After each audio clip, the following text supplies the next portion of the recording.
வணக்கம். இன்றைய முக்கிய செய்திகள். உருளையன்பேட்டை தொகுதி பாஜக பொறுப்பாளரும் மோடி மக்கள் சேவை மைய நிறுவனருமான பிரபுதாஸ் பிறந்தநாள் விழாவையொட்டி 1000க்கும் மேற்பட்ட பொதுமக்களுக்கு நலத்திட்ட உதவிகள் வழங்கி கொண்டாடப்பட்டது. புதுச்சேரி உருளையன்பேட்டை சட்டமன்ற தொகுதி பாஜக பொறுப்பாளரும் மோடி மக்கள் சேவை மைய நிறுவனருமான பிரபுதாஸ் தனது பிறந்தநாளை விமர்சையாக கொண்டாடினார். மங்களலட்சுமி திருமண மண்டபத்தில் நடந்த விழாவில் முதல்வரின் பாராளுமன்ற செயலர் ஜான்குமார், துணை சபாநாயகர் ராஜவேலு, அரசு கொறடா ஏகேடி ஆறுமுகம், எம்எல்ஏக்கள் சிவசங்கரன், வெங்கடேசன், அசோக் பாபு, ராமலிங்கம் ஆகியோர் சிறப்பு அழைப்பாளர்களாக கலந்து கொண்டு பிரபுதாசுக்கு பிறந்தநாள் வாழ்த்து தெரிவித்தனர்.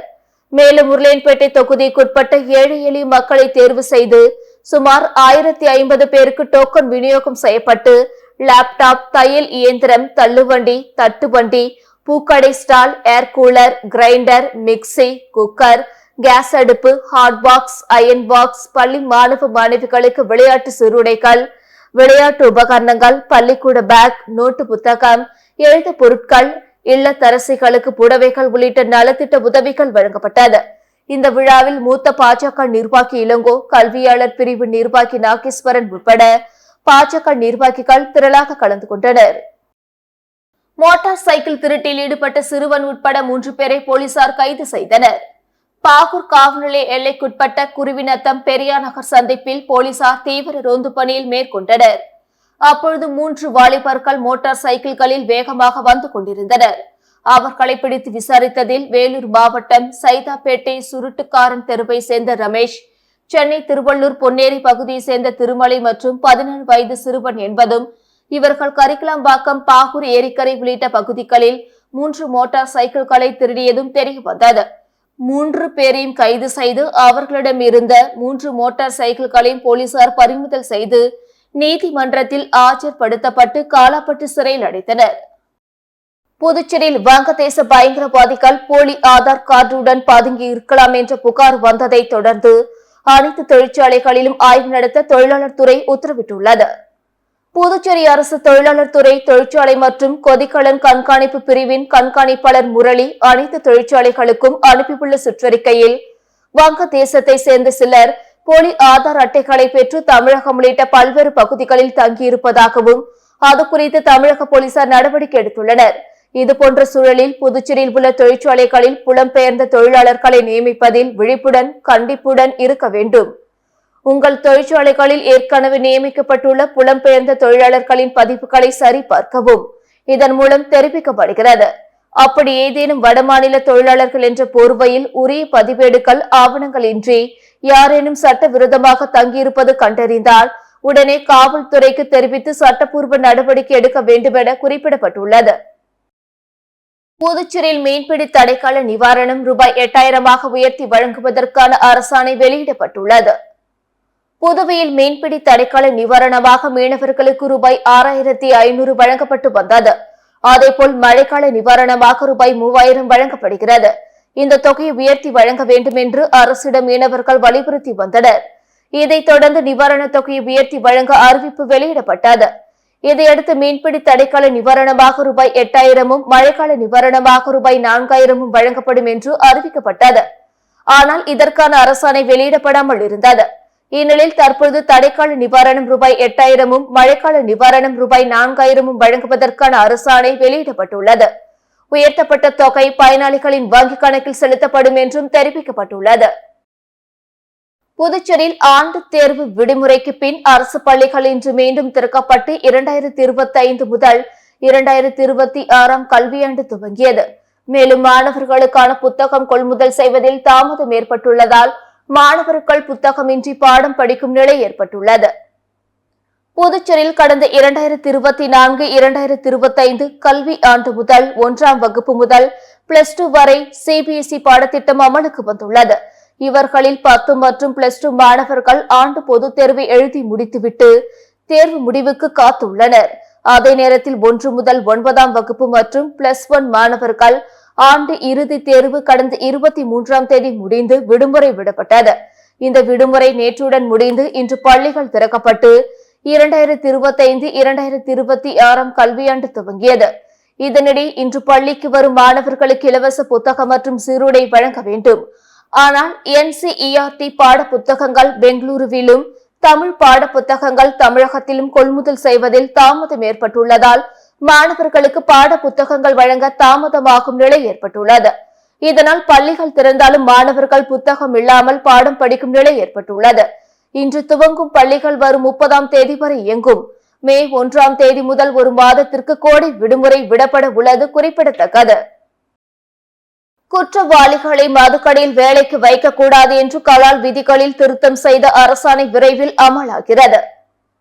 புதுச்சேரியில் சில்லறை மற்றும் மொத்த மதுபான கடைகள், ரெஸ்டோ பார்களுக்கு கலால் துறை அனுமதி தந்துள்ளது. இங்கு குற்றவாளிகள், ரவுடிகள் வேலைக்கு வைப்பதால் சட்டம் ஒழுங்கு பிரச்சினை ஏற்படுவதாக அரசுக்கு புகார்கள் சென்றன. சில மதுபான கடைகளில் உரிமையாளர்களின் பாதுகாப்பு காரணங்களுக்காக இவர்களை ஊக்கப்படுத்துவதாக குற்றச்சாட்டு எழுந்தது. இந்நிலையில் கலால் துறை விதிகளை திருத்தம் செய்ய அரசு முடிவு செய்தது. இது தொடர்பாக கலால் துறை மற்றும் போலீஸ் வட்டாரத்தில் கூறுகையில், கவர்னர் உத்தரவின்படி புதுச்சேரி கலால் விதி 1970 படி விதி 14 துணை விதி திருத்தம் செய்யப்பட்டுள்ளது. இனி மதுபான கடை உரிமைதாரர் அல்லது அனுமதி வைத்திருப்போர் சட்ட விதிகள் படி குற்றத்துக்காக தண்டிக்கப்பட்ட எவரையும் பணியமர்த்தக்கூடாது. கலால் துறை செயலர் ஆஷிஷ் மாதவ்ராவ் மோர் இந்த ஆணையை அனுமதித்துள்ளார். இந்த உத்தரவு அதிகாரப்பூர்வ அரசிதழில் வெளியிட்ட பிறகு விரைவில் அமலுக்கு வரும் என்று எதிர்பார்க்கப்படுகிறது. புதுச்சேரி பிராந்தியமான ஏனாமில் கள்ள சாராயம் தயாரிக்கப்படுவதாக வந்த புகாரை அடுத்து போலீசார் பல்வேறு இடங்களில் திடீர் சோதனை மேற்கொண்டதால் பரபரப்பு ஏற்பட்டது. புதுச்சேரி பிராந்தியமான ஏனாம் தொகுதிக்குட்பட்ட சாவித்ரி நகர் மற்றும் அதனை சுற்றியுள்ள ஏரிகள் மற்றும் காடுகள் சார்ந்த பகுதிகளில் கள்ள மதுபானம் மற்றும் சாராயம் தயாரிப்பதாக போலீசாருக்கு ரகசிய தகவல் வந்தது. இதனையடுத்து SP ராஜசேகரன் உத்தரவின் பேரில் இன்ஸ்பெக்டர் இளங்கோ தலைமையிலான போலீசார் பல்வேறு இடங்களில் படகுகள் மூலம் சென்று திடீர் சோதனை மேற்கொண்டனர். இதனால் அப்பகுதியில் பரபரப்பு ஏற்பட்டது. புதுச்சேரி மடுகரையில் ரூபாய் 90,000 மதிப்பிலான தடை செய்யப்பட்ட குட்கா விற்றவரை போலீசார் கைது செய்தனர். நெட்டப்பாக்கம் அடுத்த மடுகரை மந்தவெளி பகுதியில் உள்ள பங்க் கடை ஒன்றில் தடை செய்யப்பட்ட போதைப் பொருள் விற்பதாக போலீசாருக்கு நேற்று ரகசிய தகவல் கிடைத்தது. இதையடுத்து போதைப் பொருள் தடுப்பு police inspector Ramesh, Nettapakkam inspector KT Varman, sub இன்ஸ்பெக்டர்கள் வீரபுத்திரன், குப்புசாமி தலைமையிலான போலீசார் நேற்று மதியம் மடுகரைக்கு சென்று அந்த பங்க் கடையில் ஆய்வு செய்தனர். அப்பொழுது பங்க் கடையில் தடை செய்யப்பட்ட போதைப் பொருள் விற்பனை செய்தது தெரிய வந்தது. இதையடுத்து கடையில் இருந்த ரூபாய் 90,000 மதிப்பிலான 75 கிலோ ஹான்ஸ், கூலி, பான் மசாலா உள்ளிட்ட போதைப் பொருட்களை பறிமுதல் செய்த போலீசார் கடை உரிமையாளர் மடுகரை தங்கராஜ் நகரை சேர்ந்த துரைராஜ் என்பவரை கைது செய்து அவர் போதைப் பொருளுக்கு பயன்படுத்திய காரை பறிமுதல் செய்தனர். புதுச்சேரி அருள்மிகு மணக்குள விநாயகர் திருக்கோயிலில் சகஸ்ர சங்காபிஷேக சிறப்பு வழிபாடு வரும் ஏப்ரல் 11ஆம் தேதி நடைபெறுகிறது.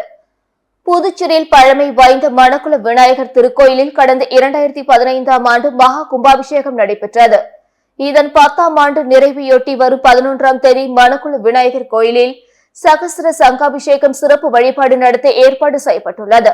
இதையொட்டி வரும் 7ஆம் தேதி முதல் அனுக்னை விக்னேஸ்வர பூஜைகள் சிவாச்சாரியர்களால் நடத்தப்பட உள்ளன. வரும் 9ஆம் தேதி காலையில் கோ பூஜையும் மாலையில் உற்சவருக்கான சிறப்பு பூஜையும் நடைபெற உள்ளது. தொடர்ந்து லட்சார்ச்சனை நடைபெறும். ஏப்ரல் 10ஆம் தேதி வியாழக்கிழமை முதல் கால யாகசாலை பூஜை தொடங்குகிறது. இதையடுத்து வரும் 11ஆம் தேதி 1008 சகஸ்ர சங்காபிஷேகம், யாத்ரா தானம், கலச புறப்பாடுடன் மகா அபிஷேகம் நடைபெறும். அன்றிரவு உற்சவர் வீதி உலா நடைபெறுகிறது. மரக்காணம் அருகே பைக் மீது அரசு பேருந்து மோதியதில் வாலிபர் சம்பவ இடத்திலே உயிரிழந்த சம்பவம் குறித்து போலீசார் விசாரணை மேற்கொண்டு வருகின்றனர். காரைக்கால் மாவட்டத்தை சேர்ந்தவர்கள் தினேஷ், ராகவன் நண்பர்களான இவர்கள் சென்னையில் உள்ள தனியார் நிறுவனத்தில் பணிபுரிந்து வருகின்றனர். இந்த நிலையில் புதுச்சேரியில் இருந்து கிழக்கு கடற்கரை சாலை வழியாக பைக்கில் இருவரும் சென்னை சென்று கொண்டிருந்தனர். மரக்காணம் அருகே சென்றபோது எதிரே வந்த தமிழக அரசு சொகுசு பேருந்து பைக்கின் மீது மோதியதில் இருவரும் பைக்கிலிருந்து தூக்கி வீசப்பட்டனர். பின்னால் அமர்ந்திருந்த தினேஷ் சம்பவ இடத்திலே பரிதாபமாக உயிரிழந்தார். படுகாயமடைந்த ராகவனை பொதுமக்கள் மீட்டு மருத்துவமனைக்கு அனுப்பி வைத்தனர்.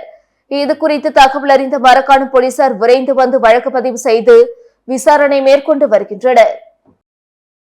விழுப்புரம் மாவட்டத்தில் அமைந்துள்ள கண்டமங்கலம் ஒன்றியம் அருகே உள்ள நவ்மால் மருதூர் கிராமத்தில் அரசு பள்ளியில் நூற்றாண்டு விழா கொண்டாடப்பட்டது. இதில் முன்னாள் மாணவர்கள் பலரும் கலந்து கொண்டு தங்கள் ஆசிரியர்களிடம் பிரம்படியும் காதுகளை திருகும்படியும் செய்த சம்பவம் நிகழ்ச்சியை ஏற்படுத்தியுள்ளது. விழுப்புரம் மாவட்டம் கண்டமங்கலம் ஒன்றிய நவ்மால் மருதூர் பகுதியில் அரசு தொடக்கப்பள்ளி இயங்கி வருகிறது. இந்த பள்ளியானது 1925ஆம் ஆண்டு தொடங்கப்பட்டு இந்த ஆண்டு நூற்றாண்டு விழா கொண்டாடுகிறது. நூற்றாண்டு விழாவை முன்னிட்டு பள்ளியில் படித்த முன்னாள் மாணவர்களின் ஒன்று கூடும் நிகழ்வு நடைபெற்றது.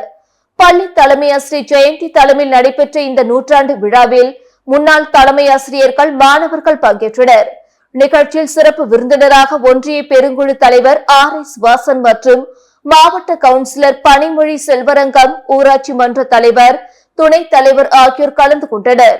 மேலும் இந்த பள்ளியில் படித்த மாணவர்கள் ராணுவம், காவல்துறை, வழக்கறிஞர்கள், ஆசிரியர்கள் மற்றும் மத்திய மாநில அரசுகளின் பல்வேறு துறைகளில் பணியாற்றி வருகிறார்கள் என்பது குறிப்பிடத்தக்கது.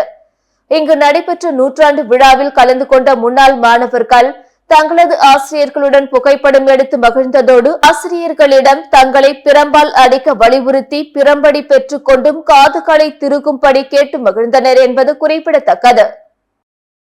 புதுச்சேரியில் வணிக நிறுவனங்களுக்கு கட்டாயமாக தமிழில் பெயர் பலகை வைக்க வேண்டும் என முதலமைச்சர் ரங்கசாமி அறிவித்த நிலையில் தமிழ் கழக நிர்வாகிகள் முதலமைச்சரை சந்தித்து நன்றி தெரிவித்தனர்.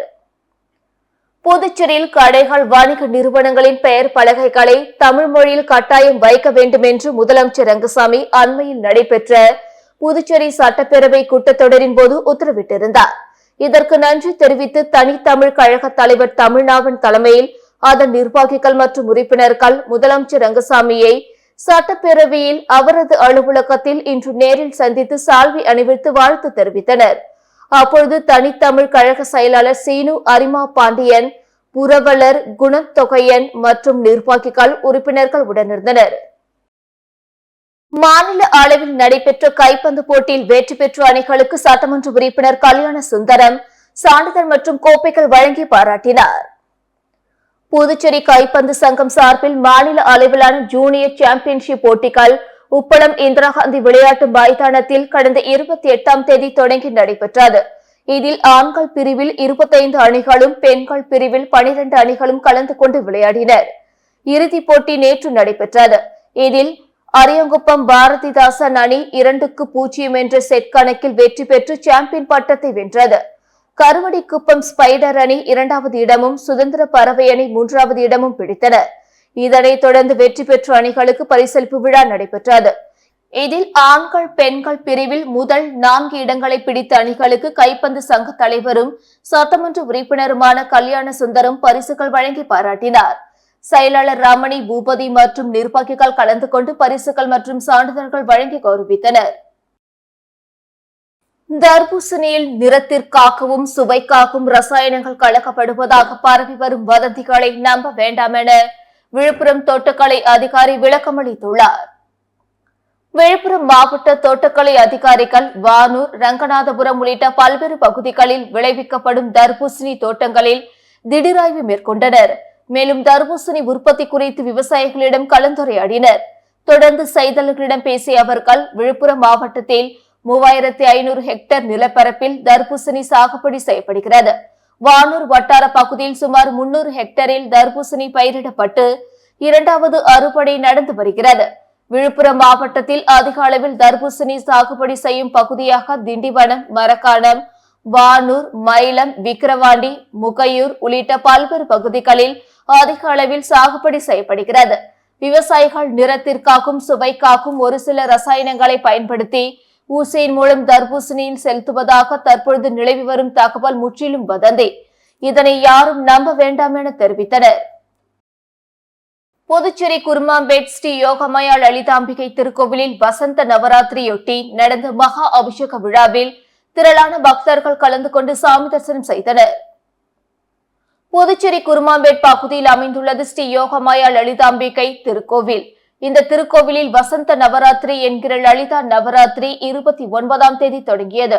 இதனையடுத்து ஸ்ரீ லலிதா மகாயாகம் நடைபெற்று ஸ்ரீ யோகமயா லலிதாம்பிகைக்கு பால், தயிர், சந்தனம், திருமஞ்சனம், குங்குமம், கலசநீர் என பல்வேறு திரவியங்கள் கொண்டு மகா அபிஷேகம் செய்யப்பட்டு ஸ்ரீ மகா சாம்ராஜ்ய லலிதாம்பிகை பச்சை பட்டுடுத்தியும், ஸ்ரீ யோகமாயா லலிதாம்பிகை சிவப்பு பட்டாடை உடுத்தி மலர்களாலும் அலங்கரிக்கப்பட்ட அம்மனுக்கு சோடச தீபார்த்தனைகள் காட்டப்பட்டு மகா தீபார்த்தனை காட்டப்பட்டது.